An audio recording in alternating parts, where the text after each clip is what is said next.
صلی اللہ علیہ وسلم عرب کی کواری لڑکیوں سے زیادہ حیا والے تھے. کواری لڑکیوں سے زیادہ حضور حیا فرمایا کرتے تھے. جب خانہ کعبہ کی مکہ شریف میں تعمیر ہو رہی تھی نا، اہل عرب اس کو تعمیر کر رہے تھے، تو نبی پاک صلی اللہ علیہ وسلم اپنے چچا حضرت عباس کے ساتھ خانہ کعبہ کی تعریف میں مصروف تھے. تو عرب کے لوگ چونکہ لمبا کرتا پہنتے تھے پیروں تک، تو نیچے اگر کسی وقت کوئی چیز نہیں بھی ہوتی تھی تو کسی کو وہ نظر نہیں آتی تھی، چونکہ پردہ رہتا تھا، لمبا کرتا پہنا ہوا ہوتا تھا. تو جب بچے، سرکار کی عمر مبارک بھی ابھی تھوڑی تھی، تو اس طرح بچے جب نکلتے تو وہ کئی دفعہ اپنی تہمت اتار دیتے نیچے سے، اور کوئی مزدوری کرنے لگتے تو 3-4 طے کر کے نا تہمت کی کندھے پہ رکھ لیتے. جس طرح کبھی دیہاتوں میں لوگ کپڑا سر پہ رکھتے تھے کہ اوپر اگر کوئی وزنی چیز رکھیں گے تو وہ تکلیف نہیں دے گی.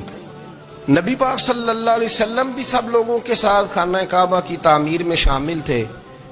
تو حضرت عباس رضی اللہ تعالیٰ عنہ نے کہا حضور سے، ابھی اعلان نبوت بھی نہیں فرمایا تھا، بھتیجے آپ بھی تہمت اتاریے، یہ صحیح مسلم میں حدیث موجود، اور اس کو کندھے پہ رکھ لیجیے، آپ اینٹیں اٹھا اٹھا کے لا رہے ہیں تو ذرا آپ کو تکلیف نہیں ہوگی.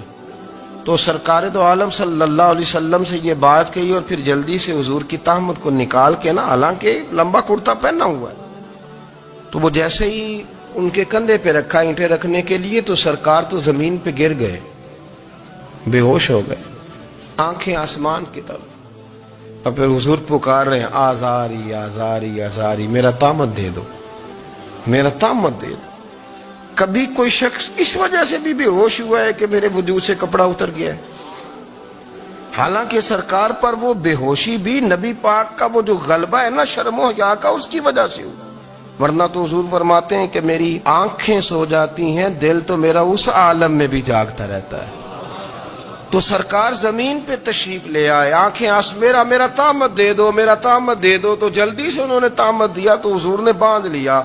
پھر طبیعت مبارک میں تسلی ہوئی، یعنی ہم اس رسول کے غلام ہیں کہ جن کے تو وجود سے کپڑا اتر جائے تو حضور برداشت نہیں کرتے، قبول نہیں فرماتے، تکلیف شروع ہو جاتی. لیکن یہاں نوجوان ہیں اور بڑا قد کاٹ ہے اور بڑے بڑے سمجھدار لوگ ہیں، گرمی آتی ہیں تو شارٹ کپڑے پہن کے گھومتے ہیں. ان کو خیال نہیں کہ یہ وہ والا لباس ہے جو باہر تو کیا گھر میں اماں کے سامنے نہیں پہننا چاہیے، بہنوں اور بیٹیوں کے سامنے نہیں پہننا چاہیے. آپ کی گفتگو میں شرم و حیا ہو، آپ کے لب و لہجے کے اندر حسن ہو. آپ کو پتہ ہے نبی پاک صلی اللہ علیہ وسلم نے فرمایا میری امت میں سب سے زیادہ حیا کرنے والے عثمان غنی ہیں. عثمان غنی سب سے زیادہ حیا کرنے والے. آپ فرمایا کرتے تھے جب سے حضور کا چہرہ دیکھا ہے میں نے کبھی اپنی شرمگاہ بھی نہیں دیکھی، میں نے آنکھوں کا وضو نہیں توڑا، اور جب سے حضور کے دست مبارک میں میں نے بیعت کے لیے سیدھا ہاتھ بڑھایا تو پھر سیدھا ہاتھ میں نے کبھی گندگی کو نہیں لگایا. حیات. آپ باتھ روم کے اندر بھی غسل فرماتے تھے تو کپڑوں سمیت کرتے تھے. کسی نے کہا حضرت جی واش روم کے اندر کیوں نہیں کپڑے اتارتے؟ آپ فرمانے لگے باہر بندوں سے حیا کرتا ہوں، اندر جاتا ہوں تو رب سے حیا آنی شروع ہو جاتی، وہ تو دیکھ رہا ہے نا. تو میں جو بات آپ کی خدمت میں عرض کرنا چاہتا ہوں اس کو آپ سمجھیے گا میرے عزیز، کہ شرم والا مزاج، گفتگو بھی شرم والی، آنکھیں بھی شرم والی، لباس بھی شرم والا، دوستی یاری بھی شرم والی، بہت ساری ایسی باتیں. دیکھیں نا آپ ذرا، میں نے کہا کہ باتوں کو سن کے گزر نہ جایا کریں، اس کی گہرائی پر غور کریں. اور نبی رحمت علیہ السلام کی پہلی بات نہیں بیویوں کی آنکھوں میں آنسو پیدا کر دیے. حضور فرمانے لگے سنو، جب کوئی عورت بچہ پیدا کر لیتی ہے تو رب اسے اتنا ہی درجہ دیتا ہے جتنا ایک شہید کو درجہ عطا کرتا ہے. اور فرمایا جب وہ عورت اس کا بچہ آ جاتا ہے، اب وہ رات کو روتا ہے، وہ اٹھتا ہے، پخانہ اور پیشاب کرتا ہے، اپنے وجود کو آلودہ کر لیتا ہے. تو نبی پاک صلی اللہ علیہ وسلم فرمانے لگے وہ عورت یہ فکر نہ کرے کہ وہ دیکھو مرد تو آرام سے سویا ہوا ہے اور میں اٹھ کے بچے کو صاف کر رہی ہوں، پخانہ پیشاب ہو رہی ہوں. میرے محبوب نے ہر مرتبہ فکر کو حضور نے زندگی اس کے ہر شعبے سے تعلق رکھنے والے آدمی کو عزت دی. فرمایا بیبیو جب تم رات کو اٹھ کے اپنے بچے کی خدمت کرتی ہو, دودھ ڈال کے دیتی ہو, پخانہ اور پیشاب صاف کرتی ہو, تو فرمایا رب تمہیں اتنا ہی اجر دیتا ہے جتنا ساری رات مصلی پہ کھڑے رہنے والے عبادت گزار کو اجر عطا فرماتا ہے. اتنا اللہ تمہیں اجر دیتا ہے. ہر شخص کے حصے میں, ہر شخص کے حصے میں میرے نبی پاک نے عزت لکھی, ہر شخص کے حصے میں.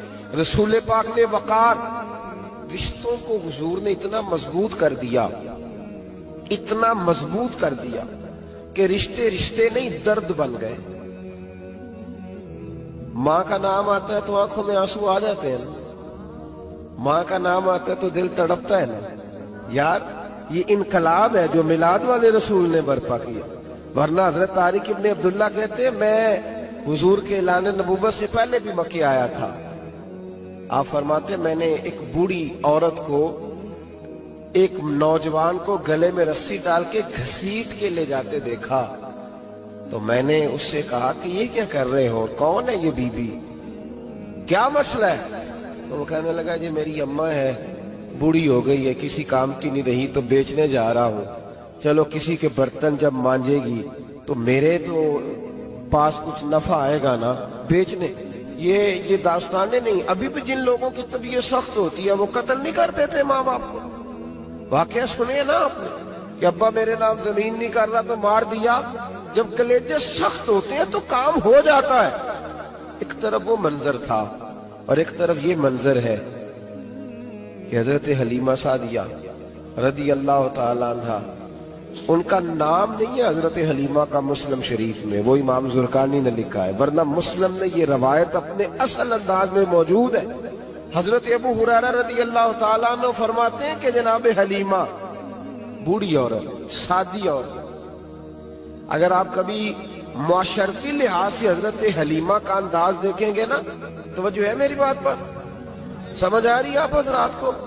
جو ہمارا معاشرتی ماحول ہے نا, معاشرتی ماحول, تو حضرت حلیمہ سعدیہ رضی اللہ تعالیٰ عنہ کی حیثیت آج کے معاشرے میں اگر دیکھی جائے تو ایک آیا, بچوں کو پالنے والی آیا نہیں ہوتی, وہ آیا کی سکول میں ایک آیا ہوتی ہے. جب بچہ چھوٹے ہمارے پرائیویٹ سکولز میں بچے جاتے ہیں تو عورت سنبھالتی ہے, دودھ ڈال دیتی ہے, کئی دفعہ فیڈر بھی پلا دیتی ہے. بچہ اگر پخانہ پیشاب کرتا ہے تو خدمت کرتی. یہ عورتیں اس زمانے میں چھوٹے بچے لے جاتی, پالا کرتی. تو بتانا دائی کی, آیا کی, میں مثال دے رہا ہوں, اور نرس کی کیا حیثیت ہے معاشرے میں.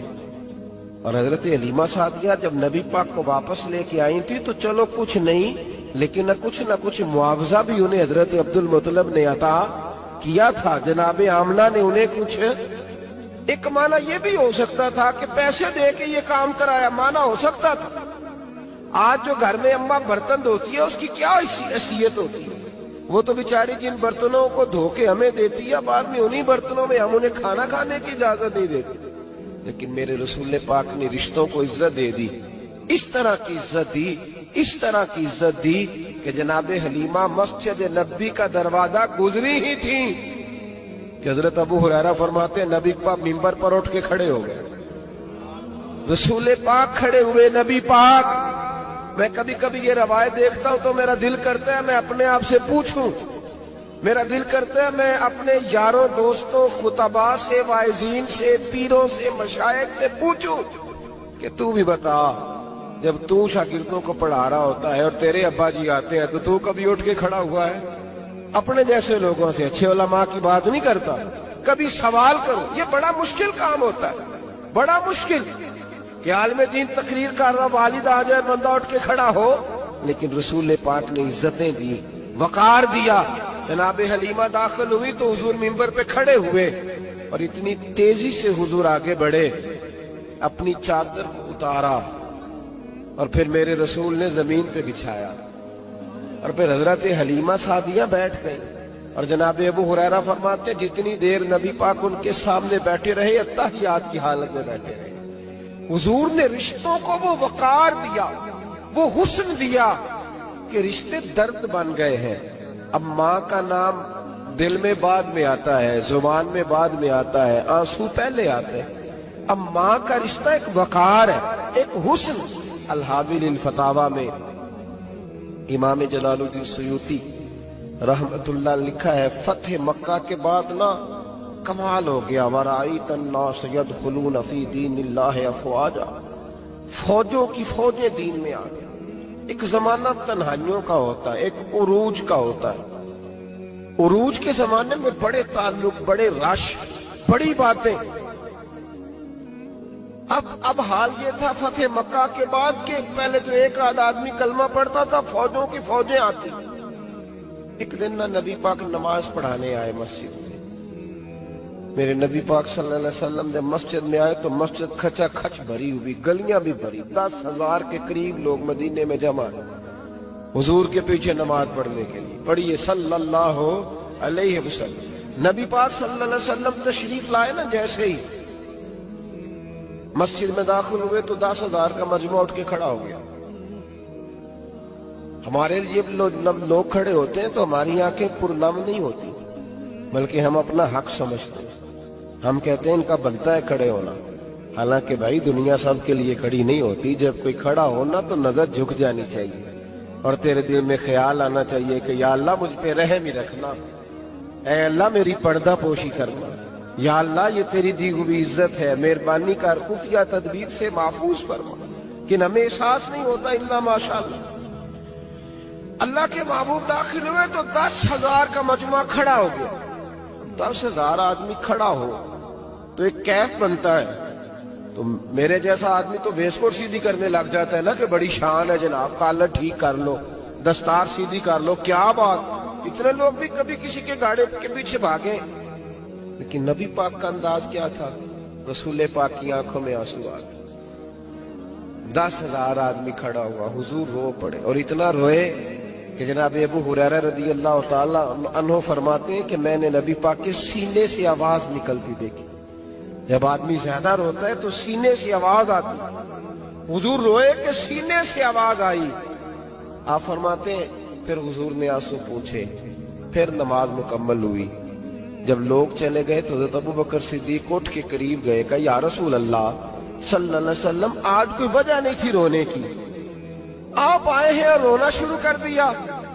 تو میرے محبوب فرمانے لگے آج جب میں نے اپنی وہ شانیں دیکھی، وہ مقام دیکھا تو مجھے اپنی اماں کی یاد آ گئی، ماں کی یاد۔ رشتوں کو وہ عزت دی، وہ وقار دیا، وہ حسن دیا۔ کہاں نماز کے لیے لوگوں کا کھڑا ہونا اور کہاں اماں کی بات چھیڑ دینا۔ میرے حبیب فرمانے لگے مجھے اپنی اماں آمنہ کی بات یاد آئی۔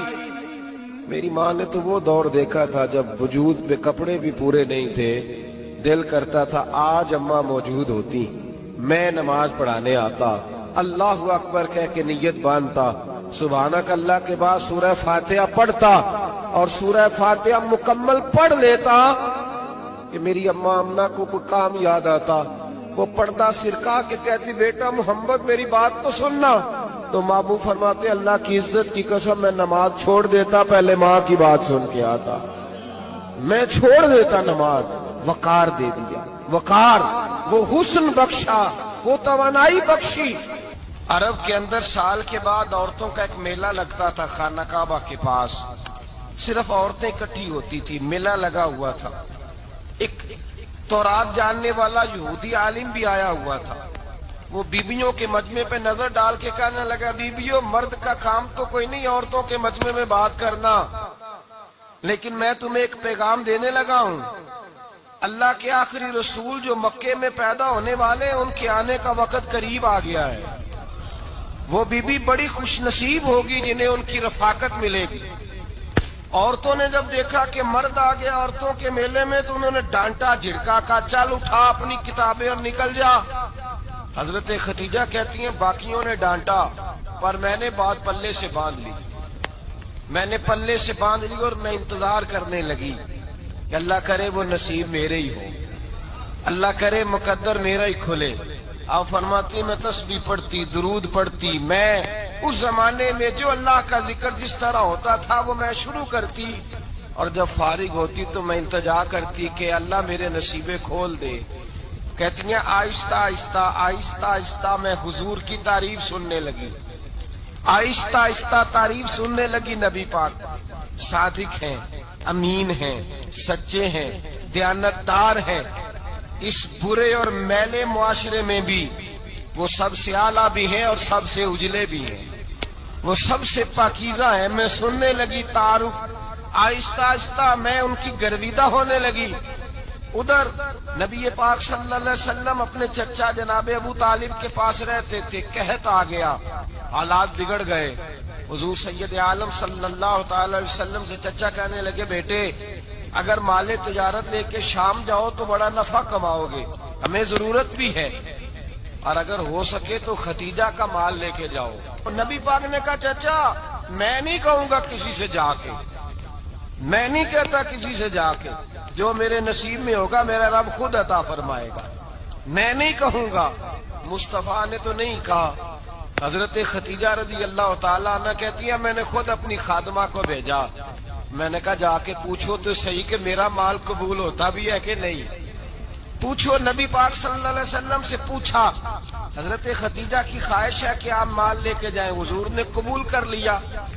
جناب خدیجہ الکبریٰ رضی اللہ تعالیٰ عنہ کے غلام تھے، میسرہ ان کا نام تھا۔ جناب خدیجہ نے ان کو ساتھ بھیجا، فرمایا تین باتیں ارشاد فرمائی۔ ایک تو فرمایا سارا رستہ غور سے دیکھنا میرے نبی کے ساتھ کیا معاملات درپیش ہوتے ہیں، ابھی اعلان نبوت نہیں کیا، فرمایا ذرا غور کرنا، میرے مصطفیٰ کا مطالعہ کرنا اور مجھے واپس آ کے سبق سنانا، وہ جو تم نے چہرہ بددعا کی تلاوت کی ہو ذرا مجھے واپس آ کے سنانا۔ جنہاں نے دل پر جانی ڈٹھا ہو اکھیاں ہی تک لئیاں، تو ملیوں تے ساجن ملیا ہوں ناسا لگ پئیاں، ذرا جا کے نا تلاوت کرنا اور مجھے اور دوسرا فرمایا تم میرے غلام ہو تو مصطفیٰ کے بھی غلام بن کے رہنا، میں سنتی ہوں کہ کردار کے، افکار کے، نظریات کے، عظمت کے بلند و بالا، وہ جیسے کہیں ویسے کرنا۔ اور تیسری حضرت ختیجہ نے نصیحت فرمائی، فرمایا محمد ابن عبداللہ صلی اللہ علیہ وسلم کی رائے سے اختلاف نہ کرنا، یہ چلتے ہوئے معاہدہ کیا، جو وہ کہہ دے سو کر جانا۔ غلام کہتے ہیں میں ساتھ گیا، باتیں میں نے سن لی، لیکن جب سفر شروع ہوا نا ابھی چند منزلیں طے ہوئی تھی، میں نے کہا ختیجہ آپ نے کیا نصیحت کرنی تھی، ان کے ساتھ جو رہے گا وہ ان کا غلام ہی بن جائے گا، ان کے ساتھ جو رہے گا تو اجے میرا محبوب نہیں ڈٹھا، جن ویکھ کے چن شرماوے، جے رکھے ہاتھ پھلاں وچ ہاتھ نال پھلاں رل جاوے، ادھی راتی چن چڑھ جاندے جدوں جلوہ فرماوے۔ مایا جو بھی ساتھ رہتا غلام ہو جاتا۔ میسرہ کہتے میں گیا، تجارت شروع ہوئی، کہتے ہیں نبی پاک صلی اللہ علیہ وسلم جب منڈی میں پہنچے تو لوگ قسمیں اٹھا اٹھا کے مال بیچ رہے تھے۔ اللہ کے محبوب جب گئے نا تجارت کرنے، ایک آدمی کہنے لگا چلو معاذ اللہ بتوں کے نام تھے لات و منات، کہنے لگا لات کی، عزا کی، منات کی قسم اٹھاؤ، تو نبی پاک فرمانے لگے ان کی قسم اٹھاؤں جن کا میں نام لینا بھی پسند نہیں کرتا، ابھی یہ اعلان نبوت نہیں کیا، اور فرمایا ویسے بھی میں قسم دے کے مال نہیں بیچتا، خریدنا ہے تو خریدو، نہیں خریدنا تو نہ خریدو۔ کہتے ہیں لوگ قسمیں اٹھا اٹھا کے پیچھے جاتے تھے، پر میرے نبی جس سے رخ پھیرتے تھے وہ نبی پاک کے پیچھے ہو جاتا تھا۔ ماتے کئی گنا زیادہ نفع کمایا۔ ہم رستے میں تھے، حضور ایک درخت کے نیچے آرام کرنے لگے، ایک عیسائی راہب غار میں بیٹھا تھا، نکل کے آ گیا، مجھ سے کہنے لگا مجھے وہ جانتا تھا، میں سنا یہ کس کو ساتھ لائے، یہ کون ہے؟ میں نے کہا اہل قریش کے ایک معزز آدمی ہے۔ کہنے لگے یار جس درخت کے نیچے یہ لیٹے ہوئے ہیں یہاں عام آدمی نہیں لیٹ سکتا، یہاں وہی لیٹے گا جو اللہ کا سچا رسول ہوگا، یہاں دوسرا کو لیٹ ہی نہیں سکا، یہ رسول ہے، ان کا خیال رکھنا، خیال رکھنا، کاش میں اس وقت تک زندہ رہوں جب یہ نبوت کا اعلان کریں۔ میسرہ کہتے ہیں میں غلام ہو گیا، نبی پاک صلی اللہ علیہ وسلم کی ادائیں مجھے بھانے لگی، جب واپسی پہ نکلے تو گرمی بڑی شدید تھی، فرماتے ہیں جب دھوپ تیز ہوتی تو بادل کا سایہ آ کے حضور پہ سایہ کر دیتا، بادل کا ٹکڑا نبی پاک پہ، اللہ جانے کہاں بیٹھ کے لوگوں نے کتابیں پڑھی ہیں جو کہتے ہیں 40 سال کے بعد نبی بنے تھے، پتہ نہیں کہاں بیٹھ کے کتابیں پڑھی ہیں. ہم نے تو جو سیرت پڑھی ہے وہ بتاتی ہے کہ تیری حیات پاک کا ہر لمحہ پیغمبر لگے, ہر لمحہ پیغمبر لگے. یہاں تو وہ لوگ جو کئی سال پہلے 20 اور 25 سال پہلے حضور سید عالم صلی اللہ علیہ وسلم کی رفاقت میں رہے, وہ اعلان کر رہے. لوگ پتہ نہیں کہاں بیٹھ کے کتابیں پڑھتے ہیں, کہاں بیٹھ کے. میرے نبی پاک سے صحابہ نے پوچھا حضور آپ کب نبی تھے؟ فرمایا ابھی آدم کی مٹی گوندی جا رہی تھی, ابھی آدم کی مٹی گوندی جا رہی تھی, میں تب بھی اللہ کا رسول تھا. میرے بھائی نبی رحمت سید عالم صلی اللہ علیہ وسلم کے غلام حضرت ختیجہ کے غلام کہتے ہیں واپس آیا, اور پہلے بھی کئی دفعہ حضرت ختیجہ کا مال گیا تھا, بڑے نفع آئے تھے, پر جو نفع اس سال آیا وہ پہلے کبھی نہیں آیا تھا. کہتے ہیں مجھ سے حضرت ختیجہ کی سہیلی بھی بیٹھی تھی, میں بھی آ گیا, اور جناب ختیجہ کی سہیلی کہنے لگی چل مال کے بارے میں کچھ بتا, کتنا بکا؟ میں نے کہا مال چھوڑو, مصطفیٰ کی سنو. اور پھر کہتی چلو ٹھیک ہے, بادل سایہ کرتا تھا, چلو ٹھیک ہے, تم سے راہب نے پوچھا تھا یہ صحیح ہے, انہوں نے تیری سارے رستے بڑی خدمت کی, تیرا بڑا خیال رکھا, پر یہ بھی بتا تجارت کیسے ہوئی؟ تو میں سر کہنے لگا زندگی میں نے بھی ساری گزار دی ہے, پر اس رسول کے ساتھ 4 دن ہی گزارے ہیں. حد ہو گئی, مجھ سے اور کچھ نہ پوچھو, اور کچھ نہ پوچھو, آ میرے دل آمنہ کے لال کی باتیں کرے, اور کچھ نہ پوچھو, بس ذکر ان کا چھیڑیے ہر بات پر, اور چھیڑنا شیطان کا عادت کیجئے, بس مجھے حضور کے تذکرے بیان کرنے ہیں, ذکر مصطفیٰ کرنا ہے. حضرت ختیجہ الکبریٰ بڑی متاثر ہوئی, کہتی ہیں مجھے درجنوں لوگوں نے پیغام نکاح دیا تھا, پر میں نے سنی نہیں تھی. میں نے نفیسہ کے ہاتھ پیغام بھیجا, میں نے کہا میری عمر 40 سال ہے, ان کی 25 سال ہے, اور میرا احوال اور طرح کا ہے, وہ شہنشاہ ہیں, جا کے پوچھو تو صحیح, بھلا میں قبول ہوتی ہوں؟ پوچھو. نفیسہ کہتی ہیں میں آئی تو وہ خاتون جن کے لیے لوگ بڑے بڑے قریش پیغام دیتے تھے, پیغام لے کے آئی, تو رسول پاک نے عجیب رنگ بیان کیا اپنی سیرت کا. جب میں پہنچی میں نے کہا ختیجہ نکاح کرنا چاہتی ہیں؟ نفیسہ کہتی ہے میرا خیال تھا کہ کوئی اور ہوتا تو کرسی سے اٹھ کھڑا ہوگا, فوراً کہے گا اچھا جلدی کرو, بات کرو. جب میں نے آ کے کہا نا حضور ختیجہ نکاح کرنا چاہتی ہے, تو نبی پاک نے میری طرف دیکھا, فرمایا وہ کہتی ہے کہ تم کہتی ہو؟ کہا وہ کہتی ہیں. تو حضور نے فرمایا ٹھہر جاؤ, میں اپنے چچا سے پوچھ کے بتاؤں گا, میں مشورہ کروں گا, میں پوچھ کے بتاؤں گا. آج بچوں کو کچھ سبق بڑے یاد ہیں, کہتے ہیں پسند کی شادی کرنا حضرت صاحب ناجائز ہے, پسند کی شادی کرنا کو ناجائز ہے. اور میں نے کہا بھائی صرف ایک ہی جائز چیز رہ گئی, اور کوئی شے جائز نہیں, یہ ایک ہی جائز چیز ہے جس کا فتویٰ سارے نوجوان پوچھتے پھرتے ہیں, سارے رانجے بنے پھرتے ہیں, مجنوں بنے پھرتے ہیں, سارے مئی وال ہو گئے. اللہ پاک کو ہدایت کی توفیق عطا فرمائے. سارے اس بری لت کا شکار ہو گئے. او بھائی نبی پاک سوائے خدا کے کسی کے پابند نہیں, لیکن میرے مصطفیٰ نے اپنی امت کو یہ درس دیا ہے کہ جو بڑوں کے شفقت کے سائے میں چلتا ہے اللہ اس کی مدد فرمایا کرتا ہے. تجھے کیا پتا تیرا اچھا بھلا کس بات میں؟ کہا نکاح کرنا چاہتی ہوں, فرمایا چچا سے پوچھ کے بتاؤں گا. ختیجہ رضی اللہ تعالیٰ عنہ کہتی ہیں انہوں نے پوچھا, جناب ابو طالب کہنے لگے یہ تو خوش قسمتی ہے کہ ہمیں ایسی بہو مل جائے جس کے کردار میں, افکار میں, نظریات میں اتنی نفاست. مصطفیٰ کریم کے ساتھ نکاح ہوا, قربان جائیں. حضرت ختیجہ الکبریٰ کی شادی ہوئی تو بھائی بڑا مشکل ہوتا ہے, بڑا مشکل ہوتا ہے اپنے آپ کو ڈھالنا. لیکن جناب ختیجہ کی زندگی اٹھا کے دیکھو, میں یہ نہیں کہہ سکتا وہ کروڑ پتی تھی, ارب خرب کی میں بات ہی نہیں کر سکتا, اور 20 نوکرانیاں تھیں ان کے پاس, درجنوں ان کے پاس غلام تھے. لیکن جب رسول اللہ کے دروازہ نور پہ آئی ہیں, انہوں نے میرے نبی کے گھر میں جھاڑو بھی دیا ہے, انہوں نے حضور کے کپڑے بھی دھوئے ہیں, انہوں نے رسول اللہ کے لیے اپنے ہاتھوں سے کھانا بنایا. انہوں نے دیکھا کہ نبی پاک صلی اللہ علیہ وسلم کو دولتوں سے, تجارتوں سے, سرمایے سے پیار نہیں, جتنی دولت تھی شام کو لا کے قدموں میں رکھ دی. کہا محبوبہ جب میں تیری ہوں تو میری ہر شے ہی آپ کی ہے. چند دنوں میں حضور نے ساری چیزیں دے دی اللہ کے رستے میں. ہر چیز نبی پاک نے دے دی. حضرت خدیجہ الکبریٰ کا حال یہ تھا کہ ایک جوڑا رہ گیا. کئی جگہ سے پیوند لگے ہوئے, میں گڈی ہاتھ ڈور سجن دے او جنج رکھے اونج رہنا ہے. واجب نہیں جے وچ شریعت مندہ قسم نو کہنا. بس ٹھیک ہے, جس حال میں محبوب راضی ہیں. کہا ہر چیز قدموں میں رکھ دی اور حضور کے ہر رشتے کا خیال کیا. نبی پاک کی ہر خواہش کا. عورتیں بالخصوص میری بات پہ توجہ کریں جو عرض کرنے لگا ہوں. آگ لگی ہوئی ہے گھروں میں, فساد ہے, لڑائی ہے, جھگڑا ہے, دنگا ہے. یہ تیرا رشتہ دار وہ میرا رشتہ دار. جب تیرے آتے ہیں تو روٹیاں جلدی پکتی ہیں, جب میرے آتے ہیں تو بیماریاں بڑی ہوتی ہیں. تیرے میرے کا جھگڑا. آؤ میرے مصطفیٰ کریم سید عالم کا بھی حال دیکھو. حضرت حلیمہ سعدیہ ملنے آئی. شادی کو کچھ دن گزرے تو حلیمہ سعدیہ ملنے آئی. حضرت حلیمہ سعدیہ سگی اماں نہیں, رضائی اماں ہے.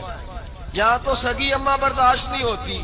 سگی اماں, اور وہ بہو سوچتی نہیں بات کرتے ہوئے, سوچتی نہیں, وہ سوچتی نہیں کہ کس کے بارے میں بات کر رہی ہے. اسے پتہ ہی نہیں کہ تجھے تو پلا پلایا یہ ملا ہے نا.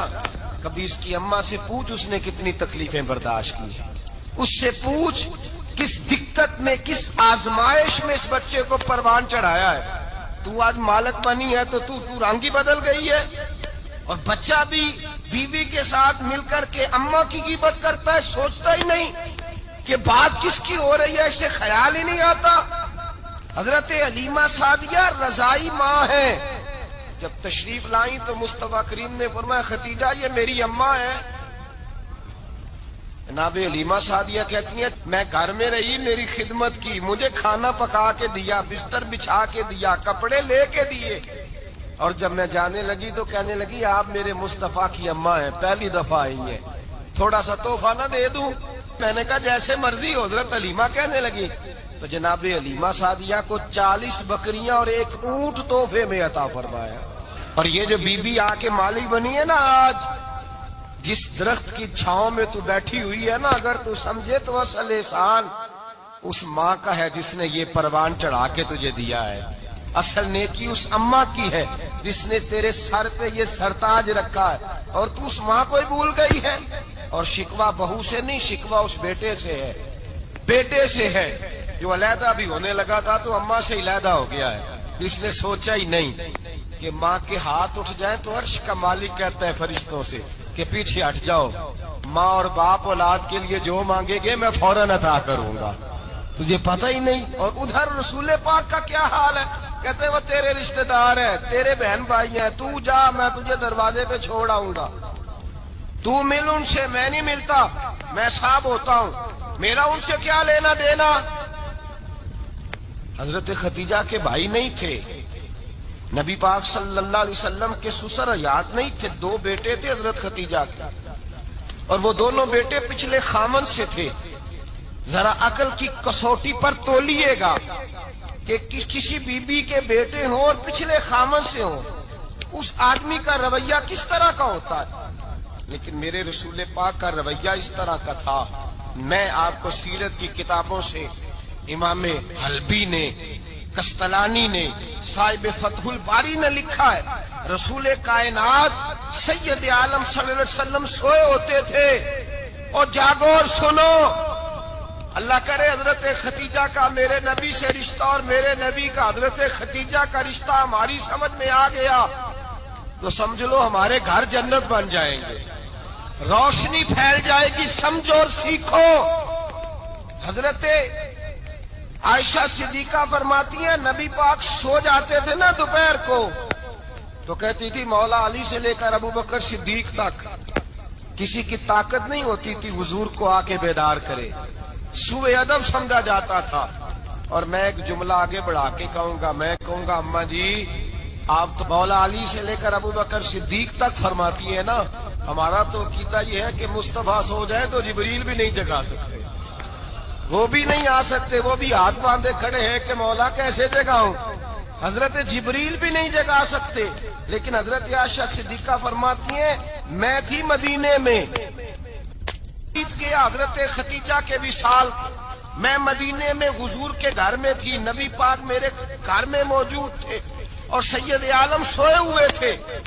حضرت ختیجہ کے پچھلے خامند کے بیٹے جناب حالہ آ گئے اور وہ مسجد میں آ کے بولے، مسجد میں توجہ کرنا، مسجد میں بولے، انہوں نے مسجد میں آ کے پوچھا کہ نبی پاک کہاں ہے؟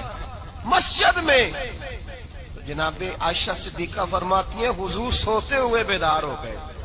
حضور طامت سمیٹی، فوراً سر کے اوپر کپڑا رکھا۔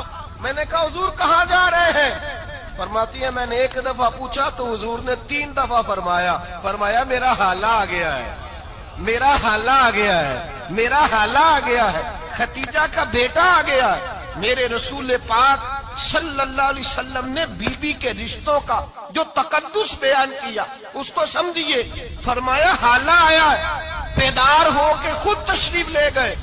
یہ تو حالہ تھے نا، بڑے بیٹے حضرت ختیجہ کے، سب سے ان کا نام ہند تھا، اور حضرت ہند سے کو بندہ تعارف پوچھتا نا، نبی پاک کا جو حلیہ ملتا ہے نا کتابوں میں، سیرت کی کتابوں میں، حضور کا مکھڑا کیسا تھا، مکھ چند بدر شاشانی ہے، متھے چمک دی لاٹ نورانی ہے، کالی زلف تیاک مستانی ہے، مخمور اکھی ہیں مد بریاں۔